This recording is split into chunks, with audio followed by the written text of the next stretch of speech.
106,5 FM RRI Pro 1 ND, kanal informasi dan inspirasi.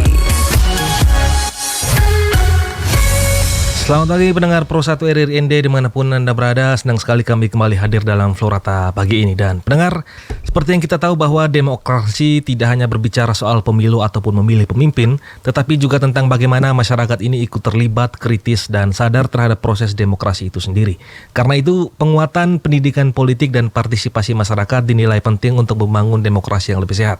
Belakangan ini, Bawaslu Kabupaten Manggarai Barat mulai menjajaki kerjasama dengan organisasi perempuan dalam upaya memperkuat demokrasi substansial di tengah masyarakat.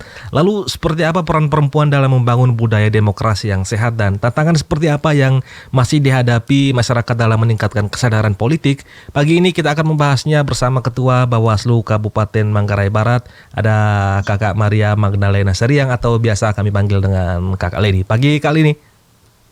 Iya, pagi Karian. Baik, kali ini apa kabar? Baik, puji Tuhan, baik Karian. Baik, kali ini kami dapat info bahwa Bawaslu Manggarai Barat ini mulai kerjasama dengan organisasi perempuan untuk penguatan demokrasi substansial. Apa alasan dibalik langkah ini sendiri, Kakak? Iya, baik. Saya sapa dulu ya. Yap. Ini pendengar RRI ND, selamat pagi untuk semua pendengar RRI ND di mana saja ada yang bisa tahu acara ini pagi ini. Senang sekali pagi ini saya bisa hadir di ruang dengar pendengar setia RRI ND. Terima kasih ya tadi. Saya kira tadi seperti yang pengantar juga Rian tadi ya, itu demokrasi substansial itu kan demokrasi yang memastikan bahwa nilai-nilai demokrasi itu benar-benar dirasakan manfaatnya dalam kehidupan sehari-hari. Ada keadilan, ada kesetaraan di dalamnya, ada pasti ya, ada perlindungan terhadap kelompok rentan termasuk di dalamnya itu ada perempuan, ada kelompok disabilitas. Nah, kami belajar dari pengalaman pemilu dan baik pemilu maupun pilkada sebelumnya, dan evaluasi dari itu kemudian kami menyimpulkan bahwa ternyata untuk bisa menghadirkan demokrasi yang seperti itu, demokrasi yang substansial itu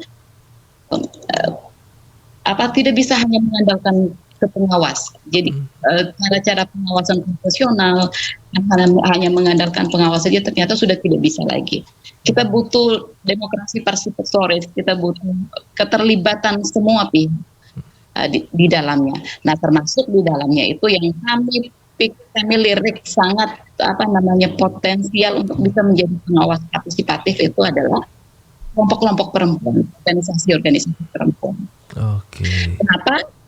Kenapa organisasi perempuan? Karena fakta dan data kita pemilih kita baik secara nasional maupun kalau bicara kami di Menteri Darat itu data pemilih perempuan itu mendominasi ya, lebih banyak dari jumlah pemilih laki-laki itu. Lalu dalam rangka juga untuk memperluas pendidikan demokrasi partisipatoris seperti yang saya bilang tadi bahwa pengawasan itu harus oleh ekosistem, harus oleh semua elemen masyarakat yang punya kepedulian terhadap bisa hadirnya demokrasi yang substansial itu tadi, demokrasi yang adil dan ada dampaknya. Jadi kalau bicara soal demokrasi tidak hanya soal prosedural yang hadir di TPS, lalu ada euforia perayaan kemenangan, tidak berhenti di situ, tapi ada perjuangan untuk menghadirkan keadilan dan terutama kesejahteraan bagi masyarakat. Dan kami pandang organisasi perempuan menjadi salah satu organisasi yang bisa diandalkan dan sangat strategis untuk bisa digandeng bersama dalam rangka menghadirkan demokrasi yang substansial itu. Kurang lebih seperti itu, Kak Rian. Oke, nah Kakak, kalau kita bicara tentang demokrasi yang sehat sendiri, sebenarnya seperti apa kondisi yang sebenarnya ingin dibangun di tengah masyarakat saat ini?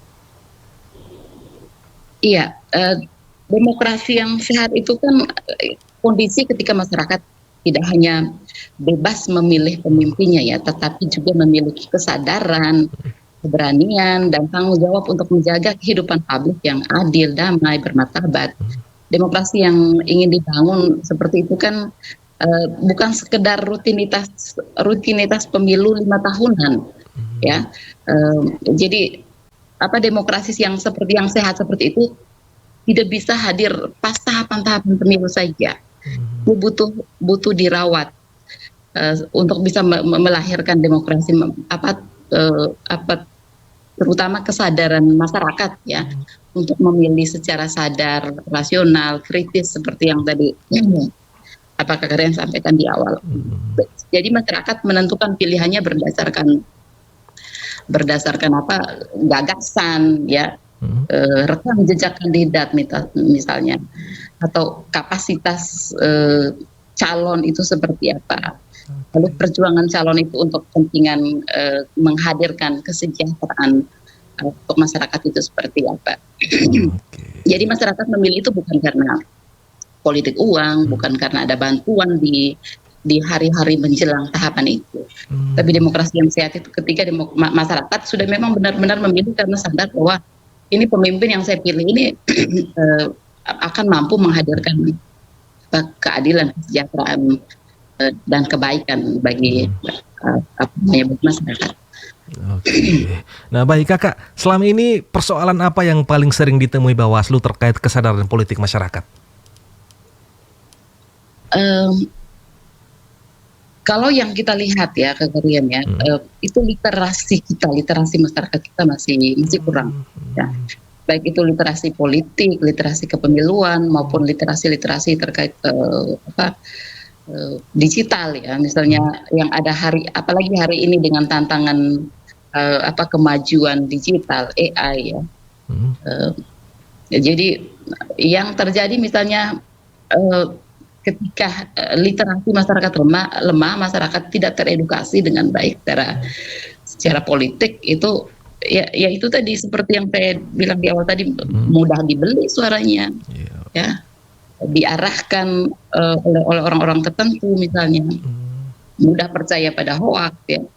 Lalu masyarakat juga ada pelanggaran tapi masyarakat tidak berani melapor. Jadi kita tidak memiliki belum punya kesadaran untuk ikut terlibat ambil bagian dalam menghadirkan pemilu yang benar-benar jurdil dan adil sesuai dengan asas-asas pemilu. Jadi masih belum bisa menilai kandidat dari program dan rekam jejaknya, tapi lebih ke hal-hal yang hari ini misalnya khusus untuk vote buying ya, masyarakat kita misalnya, atau karena bantuan di hari-hari menjelang hari H itu misalnya, jadi tahapan-tahapan pemilu. Seperti itu. Jadi lebih ke masih rendahnya literasi, masih rendahnya edukasi dan pendidikan politik masyarakat. Oke, kali ini kalau kita bicara tentang pemilu sendiri atau kesadaran politik masyarakat, kan kita tahu kita hidup di zaman yang orang sudah gampang sekali dapat informasi terkait dengan aturan-aturan terkait dengan pemilu sendiri. Nah, apakah praktik seperti politik uang dan memilih karena kepentingan sesaat ini termasuk tantangan juga di masyarakat di Kabupaten Manggarai Barat? Iya, tantangan. Kadang-kadang saya kira kalau bicara soal itu di mana-mana ya menjadi tantangan. Kembali seperti yang saya sampaikan di awal tadi, masyarakat kita itu belum teredukasikan dengan baik. Masih berpikir tentang kepentingan sesaat. Jadi peristiwa pemilu dianggap selesai di TPS saja. Datang di TPS, lalu ada kandidat yang terpilih, lalu selesai dengan euforia kemenangan.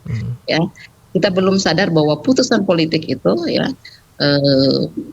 itu terutama terkait politik yang itu jadi sumber utama melahirkan justru pejabat-pejabat yang korup. Ya. Lalu ketika pejabat itu sudah terpilih, misalnya ada peristiwa-peristiwa korupsi, kita ikut ramai-ramai mencaci maki pejabat yang korup kan, padahal kita tidak sadar bahwa kita masyarakat sendiri yang kemudian menghadirkan pejabat yang korup itu dengan membiarkan suara kita dengan mudahnya dibeli dengan apakah itu dengan langsung dengan uang misalnya, atau melalui diganti dengan bantuan yang hadir di menjelang pemilu itu. Saya ambil contoh misalnya kesadaran masyarakat kita, misalnya dikasih uang 500.000 itu kalau dikali bagikan untuk 5 tahun berapa sih dapatnya? Atau 100.000, apalagi kalau hanya dikasih 100.000, 50.000, dikasih 5 juta sekalipun Kak Rian, kalau kita bagikan untuk 5 tahun ya, 5 tahun kali 365 hari itu kan dapatnya 1000 berapa lebih begitu ya, 1800-an lebih hari. Itu kalau kita bagikan misalnya 5 juta, itu dapatnya berapa? Dapatnya hanya 2000 sekian per harinya dari suara yang kita gadaikan. Jadi kesadaran seperti itu yang perlu kita edukasi ke masyarakat, terutama melalui melalui organisasi-organisasi perempuan. Karena kenapa perempuan? Karena di dalam organisasi perempuan itu ada ibu ya, yang kami percaya akan bisa mengedukasi, dan edukasi itu bisa dimulai dari keluarga, terutama untuk melawan politik uang, praktek-praktek yang tidak baik seperti itu. Oke. Nah, kita harus sadar bahwa menggadaikan suaranya itu akan masa depan, dia ikut menggadaikan masa depan generasinya, anak-anaknya.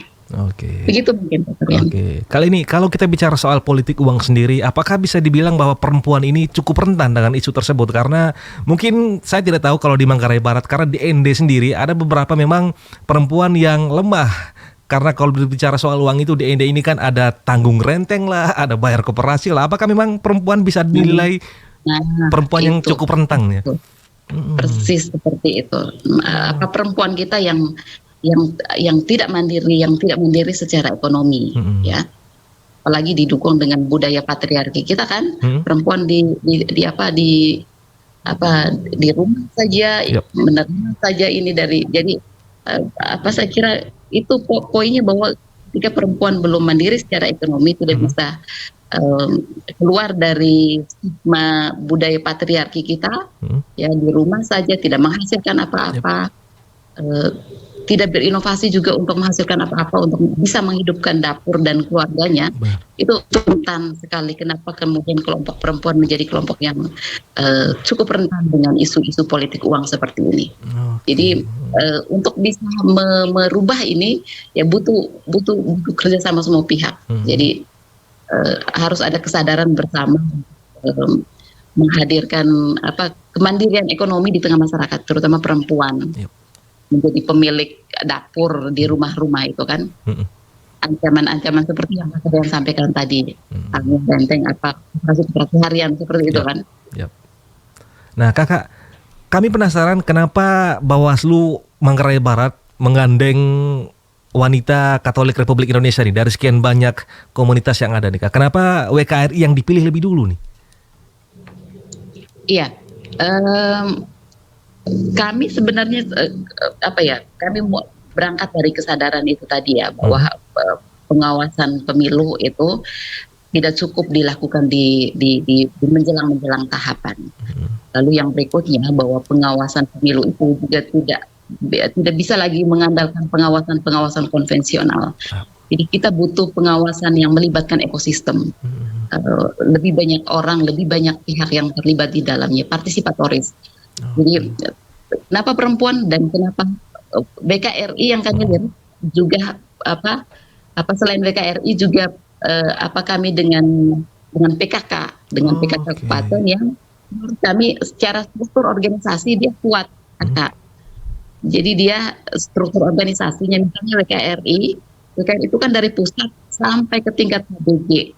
Kakak Rian tahu KBG itu apa? Kelompok basis gerejanya. Gereja Katolik. Jadi dia itu kelompok kecil di setiap. Jadi dia bukan bicara desa. Kalau PKK kan ada PKK desa ya.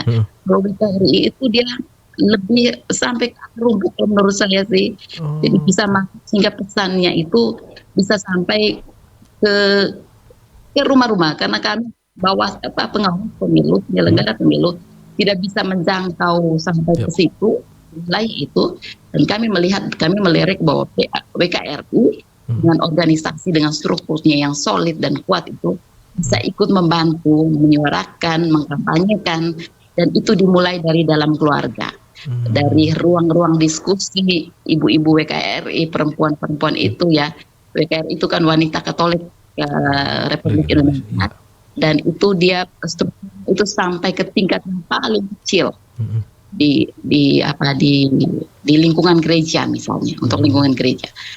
Dan itu menurut kami pesan itu akan efektif ketika ibu-ibu itu memiliki kesadaran, wanita itu memiliki kesadaran edukasi itu dia mulai dari dalam rumahnya, dari dalam lingkup keluarga kecilnya, mengedukasi anak-anaknya, mengedukasi keluarganya.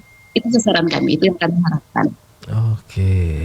Nah, kali ini di tengah maraknya media sosial saat ini, bagaimana sebenarnya perempuan bisa ikut membantu masyarakat lebih bijak menyaring informasi politik sendiri?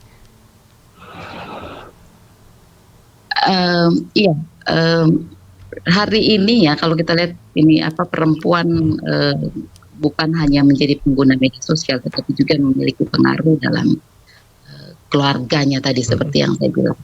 Bicara perempuan, bicara wanita, bicara ibu kan di dalamnya. Dan ibu itu, perempuan itu pemilik rahim yang menghadirkan manusia itu ke kalian.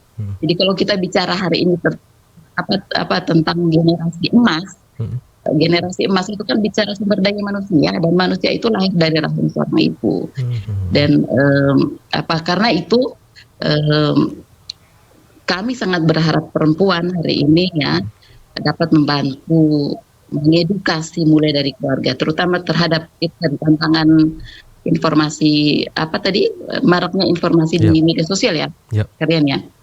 Ya, kami berharap perempuan, wanita bisa menjadi agen literasi digital di lingkungan, mulai dari lingkungan keluarga dulu. Jadi mengedukasi anak-anak untuk jangan cepat percaya informasi-informasi, dilihat dulu, disaring dulu, ini benar tidak ya.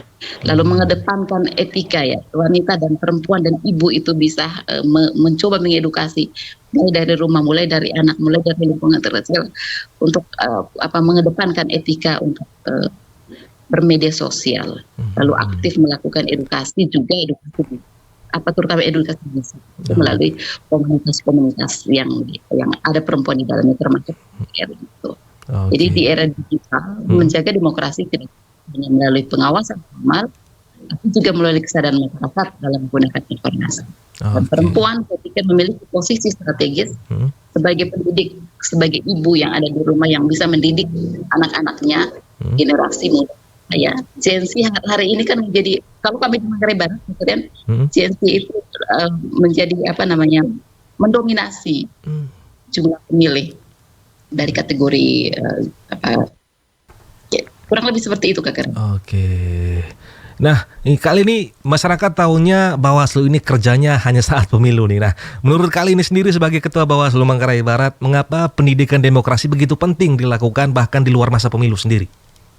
Nah, itu dia. Ini pertanyaannya bagus sekali. Kenapa demokrasi? Karena selama ini mungkin kan masyarakat tahunya kalau bicara demokrasi, bicara pemilu itu kan ya di tahapan-tahapan itu saja. Ya. Nah, setelah tahapan itu tidak ada, apakah demokrasi itu mati? Itu pertanyaannya.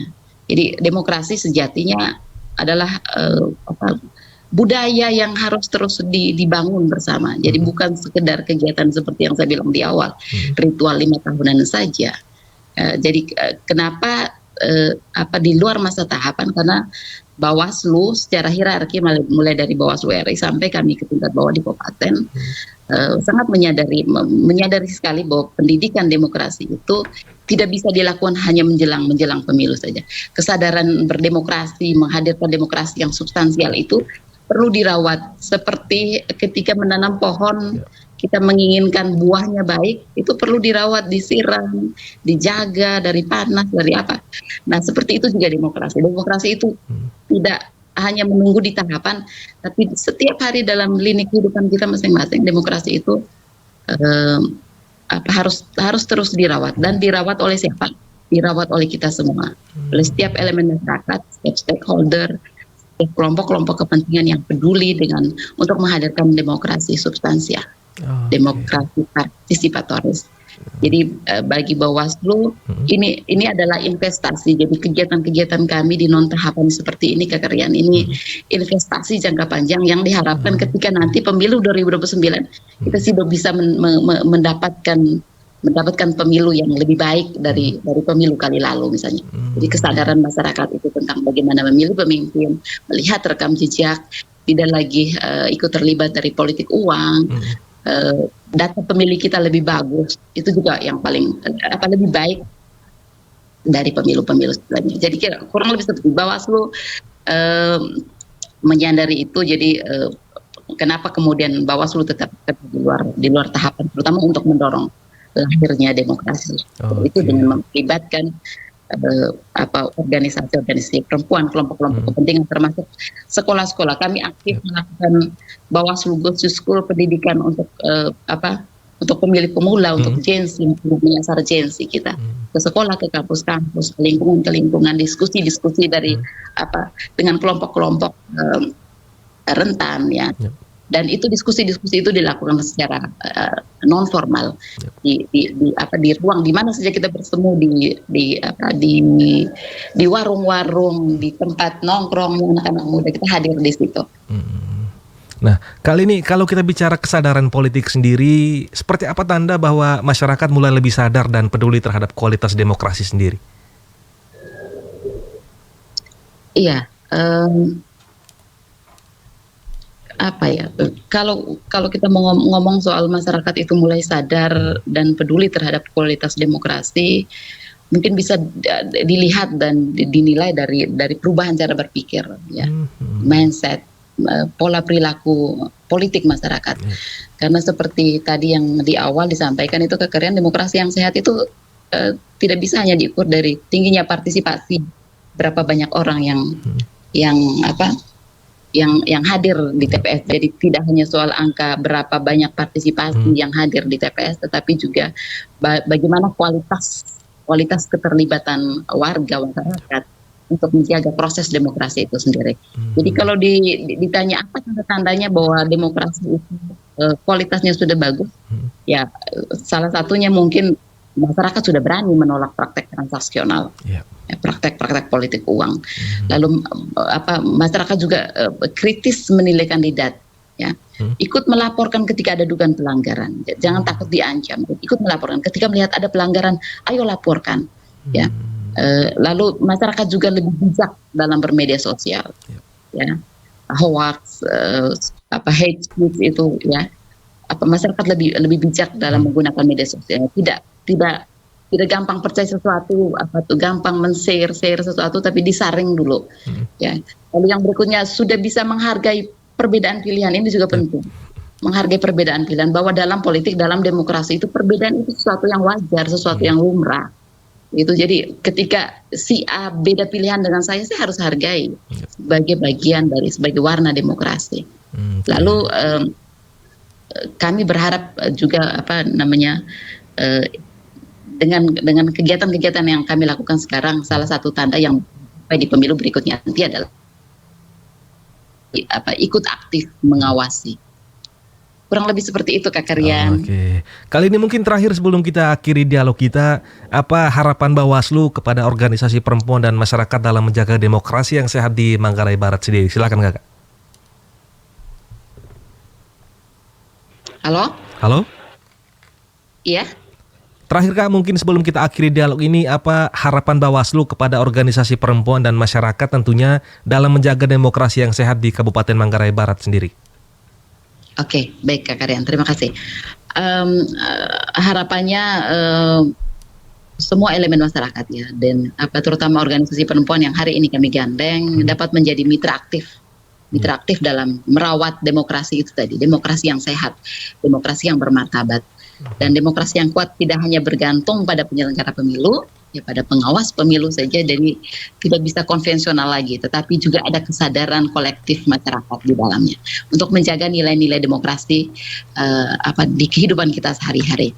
Kerja-kerja pengawasan menjadi hari ini adalah menjadi kerja ekosistem, tidak hanya menjadi lembaga penyelenggara semata atau pengawas pemilu semata, yang dalam hal ini jumlahnya sangat terbatas dibandingkan dengan objek. Apalagi kalau kita bicara soal tantangan pengawasan di NTT dengan dengan kategori provinsi kepulauan, termasuk kami Manggarai Barat. Kami tantangan pengawasannya karena kami ada pulau-pulau kecil, ya. Jadi tantangan-tantangan seperti itu pengawas tidak bisa sendiri. Pengawas harus bisa menggandeng lebih banyak elemen, lebih banyak organisasi masyarakat dan kelompok-kelompok yang punya kepentingan dan peduli terhadap demokrasi yang baik. Jadi harapan terbesar Bawaslu adalah tumbuhnya masyarakat Manggarai Barat yang semakin sadar bahwa demokrasi bukan hanya tentang memilih pemimpin di TPS di hari itu, tetapi demokrasi itu adalah menjaga nilai-nilai nilai-nilai keadilan, nilai jujur, ya seperti asas pemilu itu kan jujur dan adil. Ya, jadi kami berharap ketika organisasi perempuan yang hari ini kami gandeng dan masyarakat ikut terlibat aktif dalam melakukan edukasi dan pendidikan politik, kesadaran literasi, demokrasi politik dan kepemiluan, maka demokrasi substansial yang kita harapkan bersama, kita cita-citakan bersama, pada saatnya nanti akan kita menuai hasil yang bagus. Kurang lebih seperti itu Kak Rian. Baik, terima kasih. Hari ini bisa ikut menjadi, termasuk media, termasuk radio misalnya, ikut menjadi penggerak pendidikan demokrasi, aktif dalam pengawasan partisipatif, dan terutama dari sekarang ditumbuhkan kesadaran itu mulai dari keluarga, mulai dari anak-anak kita untuk katakan tidak pada politik uang, karena politik uang itu dasar kemudian untuk menghadirkan pejabat-pejabat yang korup, yang sangat tidak bagus untuk demokrasi kita. Itu Kak Rian. Baik, terima kasih kali ini sudah meluangkan waktunya bersama kami di Pro 1 RRI Pagi ND. Ya, baik. Terima kasih juga untuk RRI ND yang sudah memberi ruang untuk Bawaslu Manggarai Barat. Baik, terima kasih kali ini. Selamat pagi, selamat beraktivitas. Selamat pagi Kak Rian. Nah, baik pendengar, dari dialog kita pagi ini kita memahami bahwa demokrasi yang sehat tidak hanya dibangun saat pemilu berlangsung, tetapi juga melalui kesadaran masyarakat untuk lebih kritis, aktif dan peduli terhadap proses demokrasi dalam kehidupan sehari-hari. Di tengah perkembangan informasi yang begitu cepat, keterlibatan komunitas termasuk organisasi perempuan menjadi penting dalam membangun budaya demokrasi yang lebih dewasa dan bertanggung jawab di tengah masyarakat. Tetap bersama kami di Pro 1 RRI ND, kanal informasi dan inspirasi.